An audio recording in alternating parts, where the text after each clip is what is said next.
Hello दोस्तों, तो स्वागत है आपका हमारे इस यूट्यूब चैनल में। पिछले वीडियो में हम डिस्कस किया था कि स्टॉक मार्केट क्या होता है और स्टॉक की प्राइसेस ऊपर या नीचे होने के पीछे क्या रीजन होता है।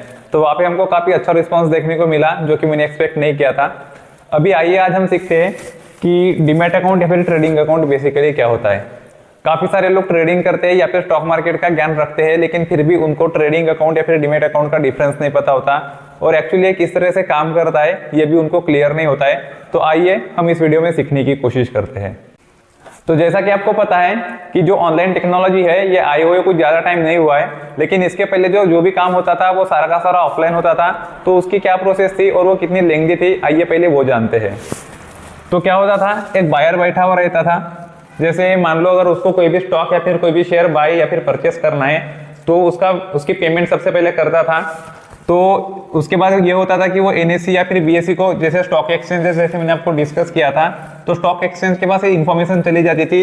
बाद में एनएससी और बीएससी ये जो भी बायर है इसको एक सर्टिफिकेट इशू कराता था। तो आप ऐसा समझो कि इसको कम से कम 6 से लेके 8 हफ्ते लगते थे। मतलब बोलने का मतलब ये है कि कम से कम उसको 1 महीना लगता ही था। तो 1 महीने से लेके 2 महीने तक का जो टाइम पीरियड था, इसमें ये जो पर्सन था, ये भी जो भी बायर था, इसको काफी टाइम तक वेट करना पड़ता था। तो एक एक्चुअली बहुत लेंथी प्रोसेस हुआ करती थी। पहले पैसे दो, बाद में फिर सर्टिफिकेट मिलेगा, तब ऐसा कहलाएगा कि आपके पास अभी उसकी होल्डिंग्स पड़ी हुई है। तो बाद में फिर जो स्टॉक एक्सचेंजेस है उन्होंने इसको काफी ज्यादा सिंप्लीफाइड कर दिया। तो आप अगर आप इसको समझोगे तो बेसिकली सर्टिफिकेट मतलब एक मटेरियल चीज हो गई। तो इसको किया गया बाद में जाके डीमटेरियलाइज, या फिर इसको हम बोलेंगे, यहाँ पे आपको जो डीई दिख रहा होगा और बाद में मटेरियल का एमएटी, तो इसके हिसाब से ये डीमैट का जो नॉमेनक्लेचर हुआ है। तो अभी आप आइए हम समझते हैं कि बेसिकली डीमैट और ट्रेडिंग अकाउंट इन दोनों में क्या डिफरेंस होता है। तो आपने कभी भी किसी बैंक में जब अकाउंट ओपन किया होगा तो आपने सुना होगा कि वो लोग बोलते हैं कि सर या फिर मैम आप हमारे पास डीमैट अकाउंट या फिर ट्रेडिंग अकाउंट ओपन करिए। तो आज मतलब टेक्नोलॉजी इस तरीके से आ गई कि कोई भी अगर आपको बोलता है कि ट्रेडिंग अकाउंट ओपन करो या डीमैट अकाउंट ओपन करो, तो बेसिकली वो ट्रेडिंग कब डीमैट की बात करते हैं। मैं यहाँ पे लिख देता हूँ एक बार।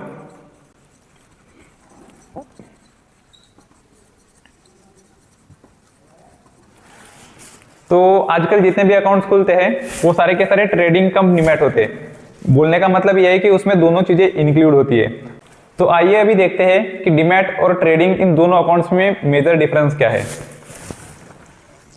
तो हम एक एग्जांपल ऐसा मान के चलते हैं कि जैसे एक राहुल नाम का लड़का है, वो सबसे पहले किसी इलेक्ट्रॉनिक शॉप पे गया। अब सबसे पहले ये क्या करेगा, ऐसा कंसिडर करते हैं कि इसको किसी ब्रांड की एक टीवी लेनी थी। तो ये डिफरेंट ब्रांड्स की टीवी पहले चेक करेगा। जैसे मान लो A B C D E, ऐसे टोटल 5 ब्रांड्स थी उस शॉप में अवेलेबल। उसमें से इसको जो बी ब्रांड का जो टीवी था इसको काफी ज्यादा पसंद आया। तो इसने क्या किया, अपने वैलेट से पैसे निकाले और जो भी उस दुकान का मालिक है उसको उसने पेमेंट डाल दी। उसके बाद क्या हुआ, जो यहाँ से जो मनी था वो मनी किसको ट्रांसफर हुआ, सेलर को ट्रांसफर हुआ बेसिकली। तो मनी सेलर के पास गई, लेकिन सेलर के पास से इसको क्या मिल गया, तो सेलर के पास से इसको वो आइटम मिल गया जहाँ पे हमारे केस में ये टीवी है। ठीक है, तो आप ऐसा समझो कि बेसिकली जब हम ट्रेडिंग या फिर डीमैट अकाउंट की बात करते हैं तो इसमें भी इसी तरह का कुछ कारोबार होता है। आइए मैं आपको थोड़ा डिटेल में समझाता हूँ। तो जैसे ही उस टीवी की पेमेंट राहुल ने की, इसका क्या मतलब हुआ कि अभी वो टीवी का जो ओनर है वो राहुल बन गया है, राइट। तो हम इसको ऐसा लिखते हैं कि Rahul is the owner of TV करके। ठीक है, इसको हम दूसरे लैंग्वेज में ऐसा भी बोल सकते हैं कि राहुल जो है ये बेसिकली होल्डर हो गया है, राइट। कि मतलब टीवी को जो होल्ड करने वाला जो बंदा है वो भी राहुल हो गया है। तो सिमिलरली जब हम डीमैट अकाउंट की बात करते हैं तो डीमैट में भी यही होता है। अब इस लड़के को क्या था, जैसे राहुल है तो इसको जब पता चला शेयर मार्केट के बारे में तो इसने क्या किया, इसको ऐसा समझ में आया कि XYZ जो स्टॉक है तो उसको ऐसा लग रहा था कि ये जो कंपनी के रिजल्ट्स है वो काफ़ी अच्छे आ सकते हैं। तो इसने ऐसा डिसीजन लिया कि अब मेरे को इस कंपनी के शेयर अपने पास लेके रखने हैं और बाद में जब वो ऊपर जाएंगे तो उनको सेल कर देगा। तो इसको इसकी किस चीज़ की जरूरत पड़ेगी, इसको जरूरत पड़ेगी डीमैट अकाउंट की। डीमैट अकाउंट की जरूरत हमको क्यों पड़ती है, हम कोई भी जब शेयर परचेस करते हैं तब हमको उसको होल्ड करना है, तो इसके लिए हमको डीमैट अकाउंट की जरूरत पड़ती है। तो सिमिलरली जब हम ट्रेडिंग अकाउंट की बात करते हैं तो ट्रेडिंग अकाउंट में कैसा होता है, अब इसमें हम एग्जांपल लेंगे जो शॉपकीपर था, जहाँ पे मतलब राहुल गया हुआ था, वहां पे उसने डिफरेंट डिफरेंट टाइप्स के टीवी वगैरह रखे हुए थे। तो वो क्या करता था, जो भी बायर आता था उसको वो बेच देता था। और मैंने आपको पहले भी बताया था कि जैसे XYZ ट्रेडर्स अगर कोई रहता है तो इसका क्या मतलब हुआ कि वो बड़े किसी जगह से सामान अपने पास लाता था और बाद में वो कस्टमर्स को बेचता था। तो वो बेसिकली क्या करता था, ट्रेडिंग करता था।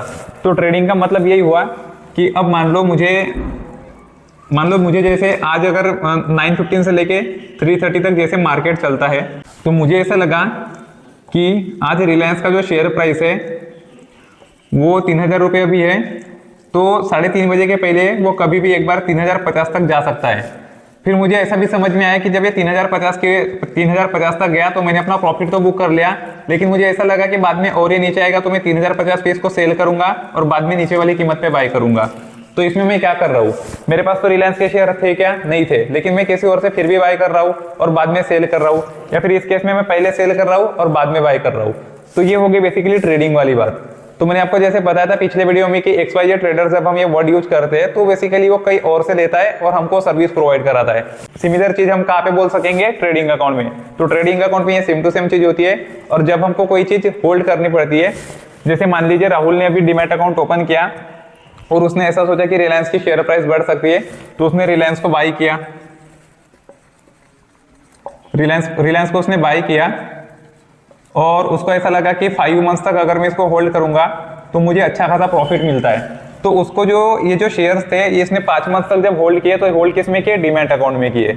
तो डीमैट अकाउंट और ट्रेडिंग अकाउंट आजकल ये कंबाइन आते हैं। कंबाइन इसलिए आते हैं क्योंकि जिन लोगों को भी इसका थोड़ा बहुत नॉलेज आ जाता है बाद में वो ट्रेडिंग में चले जाते हैं। तो डीमैट अकाउंट और ट्रेडिंग अकाउंट में मेजर डिफरेंस ये होता है। तो एक बार फिर से बताता हूँ, ट्रेडिंग अकाउंट मतलब ऐसा जहाँ पे हम रोज बाय या सेल कर सकते हैं, जहाँ पे हमको होल्ड करने की जरूरत नहीं पड़े। और मान लो अगर मैं इन्वेस्टर पॉइंट ऑफ व्यू से देखूं तो अगर मैंने किसी कंपनी का स्टॉक लेके रखा है, मुझे अगर वो 1 वीक 2 वीक या 1 मंथ 1 ईयर 2 ईयर्स के लिए अगर उसको बाय करके जैसा मैंने बाय करके रखा हुआ है, तो उसको होल्ड करने के लिए जिस अकाउंट की जरूरत पड़ेगी उसको हम बोलेंगे डीमैट अकाउंट। तो जैसे जितने भी आजकल जो ब्रोकर्स आते हैं, एक तो डिस्काउंट ब्रोकर हो या फिर नॉन डिस्काउंट ब्रोकर हो, तो उनमें भी सब में एक्चुअली ट्रेडिंग अकाउंट और डीमैट अकाउंट मिक्स होता है। इसको हम बोलेंगे ट्रेडिंग कम डीमैट अकाउंट। मैं इसी कॉन्सेप्ट को थोड़ा और अच्छे से एक्सप्लेन करने की कोशिश करता हूं।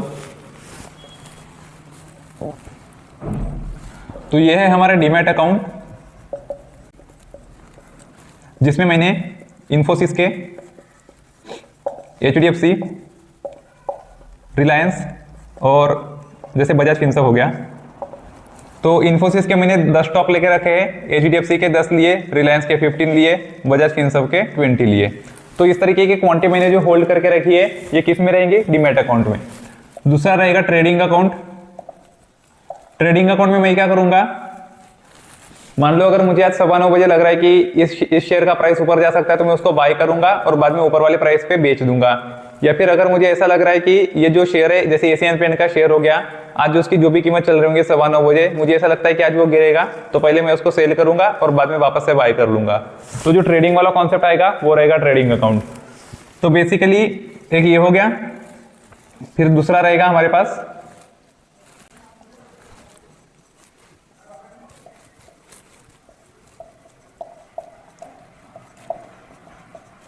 Bank account.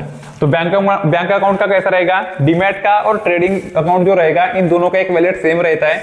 तो इससे हम क्या करते हैं, जैसे मान लो हमको एक बैंक अकाउंट उसमें ऐड करना पड़ेगा जो कि हमारा खुद का रहेगा। तो हम जब भी पैसा डिपॉजिट करना रहेगा, हम इस ट्रेडिंग अकाउंट का वैलेट या फिर डीमैट अकाउंट का जो वैलेट रहेगा उसमें डिपॉजिट करेंगे और कभी अगर जरूरत पड़ी तो हम उसको विड्रॉ करेंगे। और ये जो रहा ट्रेडिंग अकाउंट, तो इसमें हम क्या करेंगे, एक तो एक बाय करेंगे या फिर सेल करेंगे। तो मुझे लगता है अभी आप पूरा कॉन्सेप्ट समझ गए होंगे। डीमैट अकाउंट मतलब जहाँ पे हम होल्ड करके रख रहे हैं उसको बोलेंगे, ट्रेडिंग अकाउंट मतलब जहाँ पे हम रोज का कारोबार करेंगे उस चीज को बोलेंगे, और जो इन दोनों का कंबाइन वैलेट रहेगा उसको एक बैंक अकाउंट लिंक रहेगा जिसमें हम पैसे डिपॉजिट करेंगे या फिर विड्रॉ करेंगे। आइए अब ये समझते हैं कि जैसे हमको डीमैट अकाउंट वगैरह ओपन करना हो तो हमको कौन कौन से डॉक्यूमेंट्स की जरूरत पड़ेगी। तो इसमें कुछ बेसिक चीजें हैं जो कि बिल्कुल मतलब हम कहीं पे भी अगर कोई भी अकाउंट ओपन करने जाएंगे तो लगेगा ही। तो जिसमें पहला है पैन कार्ड, दूसरा है आधार, थर्ड है हमारा एक फोटो लगेगा, एक्चुअली उसको हम बोलेंगे लाइव सेल्फी। ये मैं सारी ऑनलाइन प्रोसेस की बात कर रहा हूँ, क्योंकि अगर आप ऑफलाइन प्रोसेस करते हो तो शायद आपको यही चीजें जेरॉक्स या फिर प्रिंट आउट के फॉर्म में लग सकती है। चौथा जो आपका रहेगा वो रहेगा डिजिटल सिग्नेचर।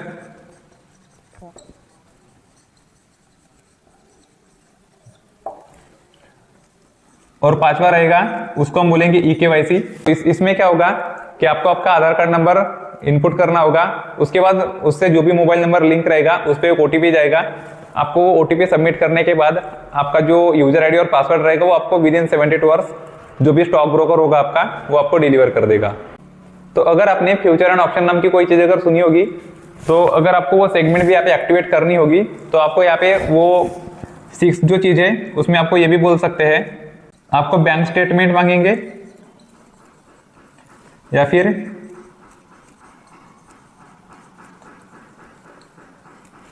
कैंसल चेक की भी जरूरत पड़ सकती है। तो आज की वीडियो में बस इतना ही। अगली वीडियो में हम ये देखेंगे कि बेसिकली जो डीमैट अकाउंट होता है उसमें सारा का सारा कारोबार किस तरह से होता है। जैसे मान लो अगर मैंने शेयर परचेस किया या फिर बाय किया तो बाद में वो किस तरह से सारी की सारी प्रोसेस होती है, NSDL या फिर CDSL जैसे जो डिपोजिटरी होती है वहां पे किस तरीके से वो स्टोर होती है, ये सारा का सारा जो कॉन्सेप्ट है हम वो अगली वीडियो में सीखेंगे। अगर आपने हमारे YouTube चैनल को अभी तक सब्सक्राइब नहीं किया हो तो सब्सक्राइब जरूर कर दीजिए और कमेंट करना ना भूले। Thank you.